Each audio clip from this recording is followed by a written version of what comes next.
Oh my God! Tuloy natin ang kwento ko. Kaya nag-start na rin ako nung December 8, 2020. Tapos na tayo ngayon mga kayota, pupunta na tayo dun sa may pangalawa nating customer malapit sa Hotel Esperanza. Let's go. Mga kayota, sa pangalawang customer natin. Yan. Ingay ng mga truck!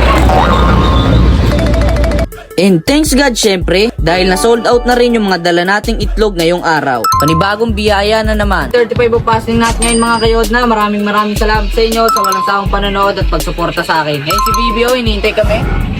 Bibi! Tawag pa na po yan.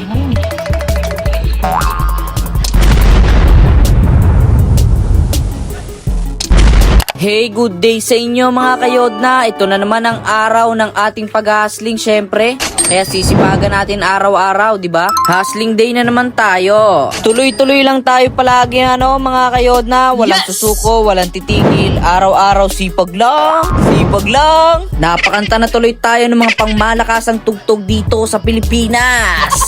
Magandang araw sa inyong lahat. Panibagong araw, panibagong pagkakataon na naman syempre ang binigay ng Panginoong Diyos sa atin. Kaya may panibagong mission na naman tayong gagawin. Day 35 of puzzling na tayo ngayon mga kayodna. 11 trays of eggs ang isold out natin ngayong araw sa dalawang customer.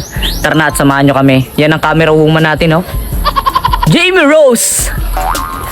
Pa-cute pa si Jamie Rose. Dito natin pinapwesto si Jamie. Ay na, Mrs. Jamie, Miss Jamie. Iba talaga ang galawan ni Jamie. Syempre, camera woman natin yan. Hey! Hey! Nandito tayo ngayon mga kayodna sa di-delivera natin. Yan. Walong tray ng medium ang di-deliver natin kay ate. Tara na at samahan nyo kami. Ito na. Piruin nyo mga kayodna, day 35 of puzzling na tayo ngayon. Parang kailan lang Nagsimula ako noong December 8, 2025. Di ko makakalimutan yung date na nag-start ako mga kayodna. Pero sa totoo lang, nag-start talaga ako mag-deliver ng mga itlog at mag-hustling ay nung May 2025.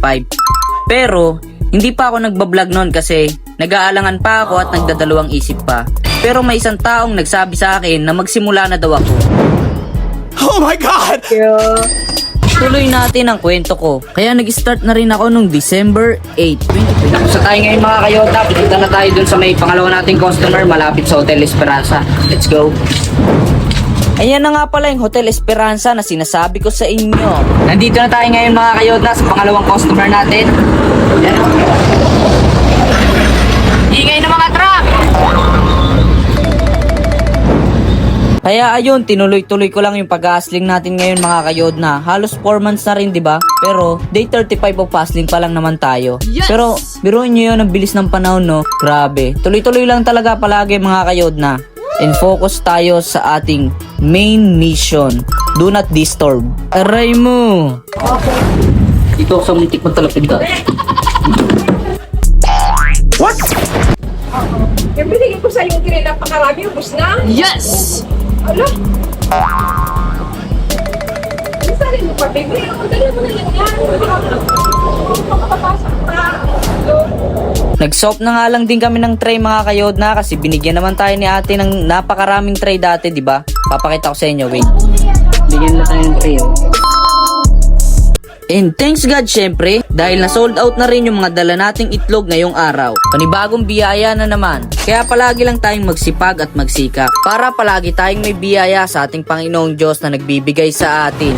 Sold out na natin mga kayod ng 11 trays of eggs. Tara na at samahan nyo na kami umuwi. Yes! Tapos na ang day 35 of passing natin ngayon mga kayod na. Maraming salamat sa inyo sa walang sawang panonood at pagsuporta sa akin. Ngayon si Bibi, oh, hinihintay kami. Bibi! Tawag pa na po yan.